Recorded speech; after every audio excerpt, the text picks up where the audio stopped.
dan kalian juga dapat mengetahui fungsi apa saja yang ada di dalam sistem pernafasan manusia. Dari organ-organ tersebut, terus kalian dapat mengetahui apa fungsinya, dan kalian juga dapat mengetahui mekanisme apa yang terjadi di dalam sistem pernafasan. Oke.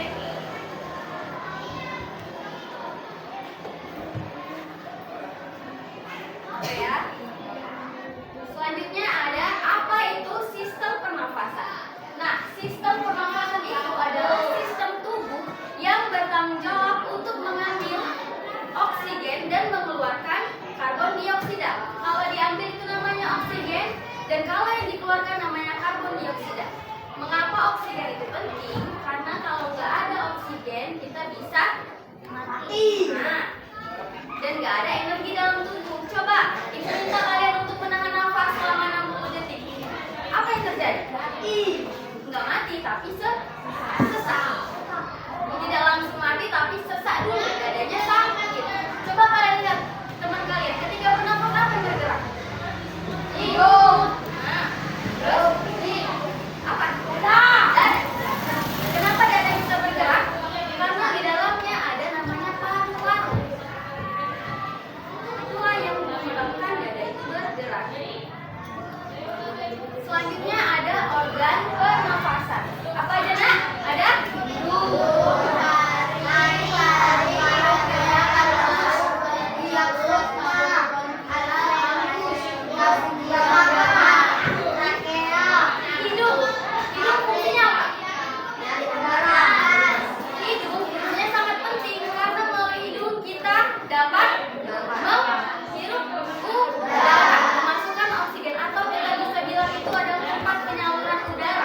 Dan tempat penyaringan udara. Kenapa bisa disebut tempat penyaringan udara? Karena di situ ada yang namanya bulu. Salah satu bulu. Selanjutnya ada faring. Nah, faring ini juga penting karena dia tempat penyaluran udara menuju ke trakea dan paru-paru. Dan ada laring, itu juga sama, tapi laring ini tempat kita untuk bernafas, tempat kita untuk menelan dan bersuara. Dia ini tempatnya saluran pernafasan di bagian atas, sama kayak faring. Mereka bertiga adalah saluran pernafasan di bagian atas. Selanjutnya itu ada trakea. Nah, trakea ini juga sama, tapi dia langsung menyalurkannya ke paru-paru. Kalau faring tadi kan melalui trakea langsung ke paru-paru.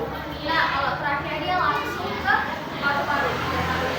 Harusnya ada paru-paru. Nah, kenapa ibu bilang tadi dada kita bergerak ketika bernafas? Karena di dalamnya ada paru-paru. Karena paru-paru ini tempat bertukar gas antara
Selanjutnya ada fungsi utama dari sistem pernafasan.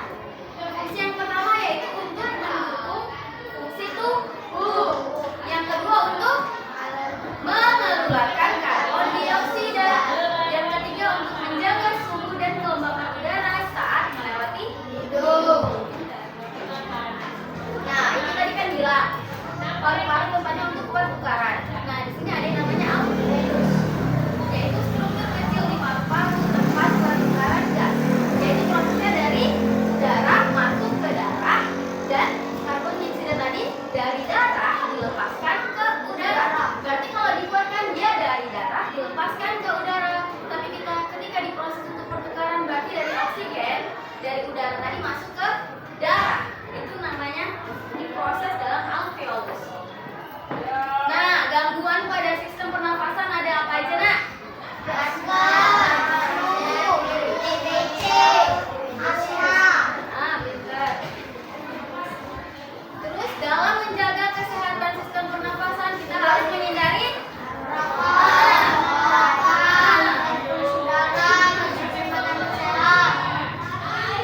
kalau kita dekat sama orang yang merokok apa yang terjadi? Jadi nggak bagus.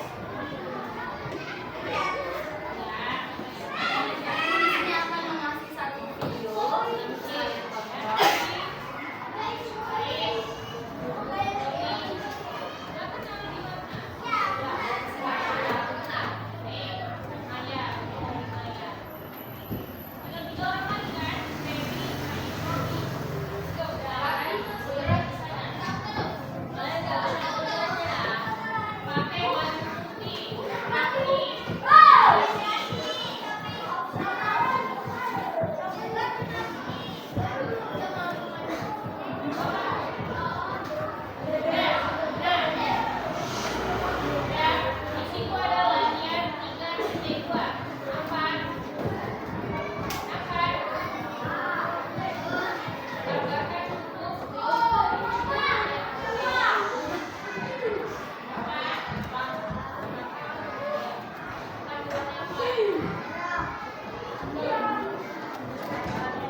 Manusia, hewan maupun tumbuhan, sebagai makhluk hidup, kita perlu oksigen untuk hidup. Waktu bernafas, kita mempunyai organ-organ yang bekerja sama dan membentuk sistem organ yang bekerja mengatur oksigen yang ada di lingkungan hidup sampai pada setiap sel yang kita butuhkan. Oksigen ini tidak tersedia di dalam tubuh makhluk hidup. Kita mendapatkan oksigen dari lingkungan sekitar kita.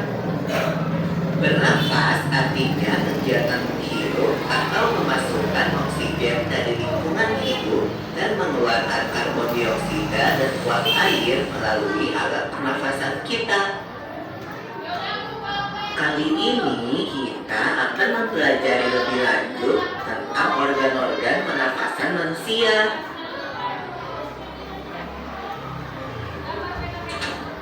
Lula, kamu tahu enggak kalau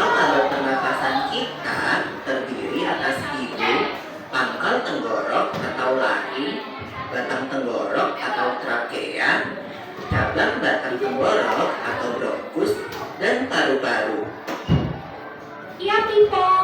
Melalui lubang hidung, udara mendapatkan jalan keluar dan masuk ke dalam tubuh kita. Tapi selain itu, udara juga dapat keluar masuk melalui mulut loh. Namun, jika kita bernafas menggunakan hidung, akan lebih baik kok, Pipo. Karena terdapat lendir dan rambut-rambut halus. Rambut-rambut halus ini berfungsi untuk menyaring udara yang mengandung debu, kotoran, dan kuman penyakit.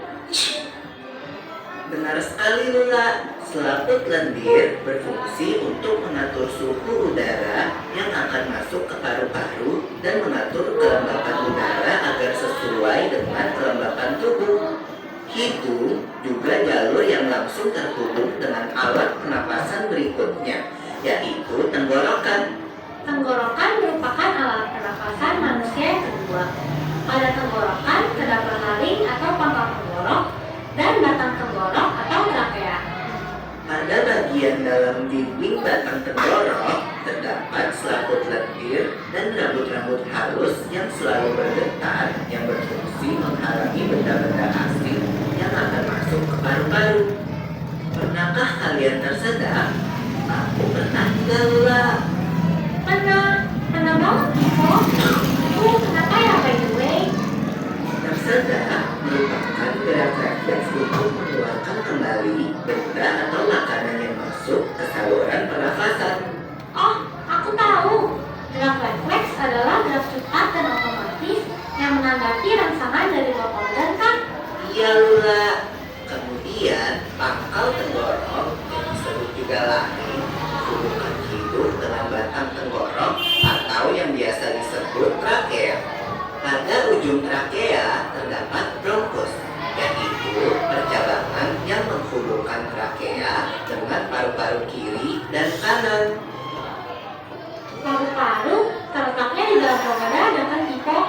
Jika kita menghirup udara, maka udara masuk ke paru-paru. Lalu, kemana lagi ya? Melalui bronkus menuju cabang dari bronkus yang disebut bronkiolus dan berujung pada gelembung paru-paru yang juga disebut dengan alveolus. Pada alveolus ini, kan, yang terdapat pembuluh darah, di mana terjadi pertukaran gas oksigen dengan karbon dioksida.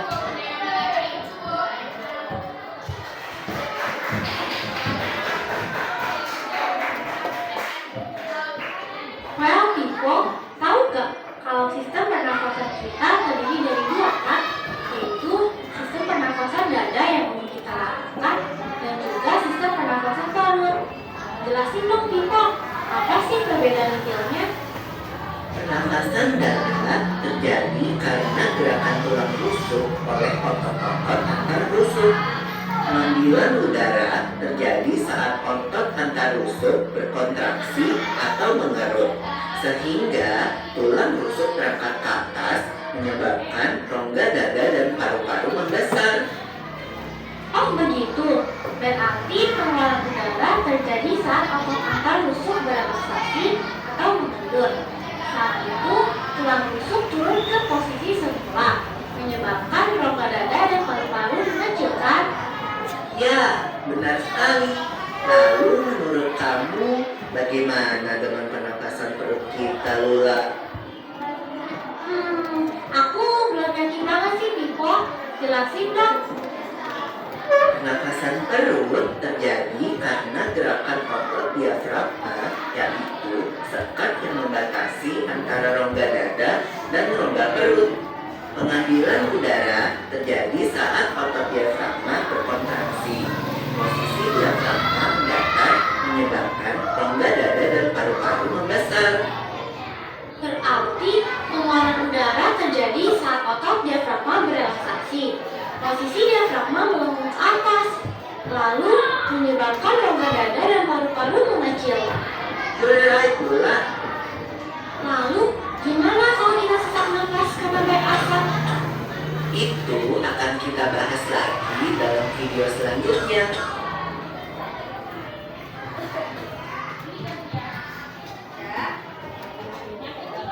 Mau kalian membagi kelompok, satu kelompok ada di sini.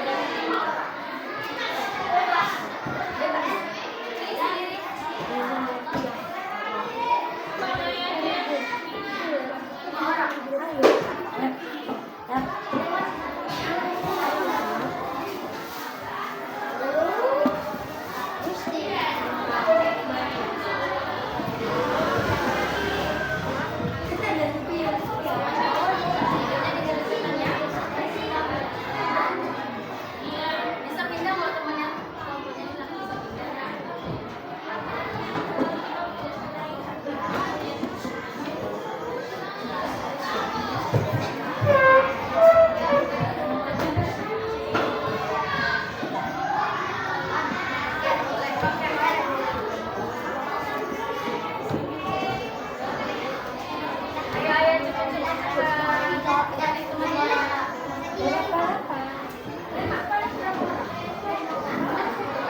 Udah, biasa lah, Bang. Udah, kakak siapa? Kakak masuk sini, nak.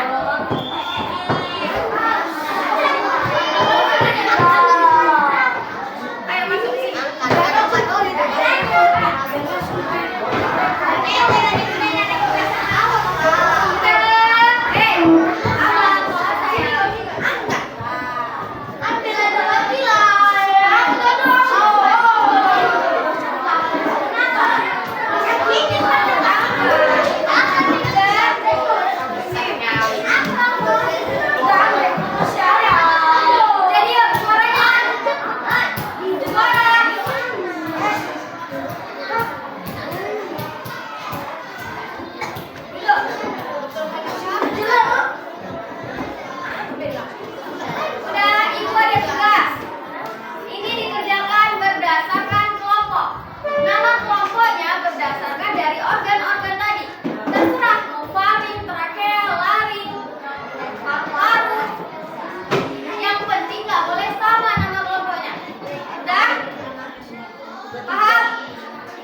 Lompat baru.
Gini, Kenapa? agak bawah lagi ya.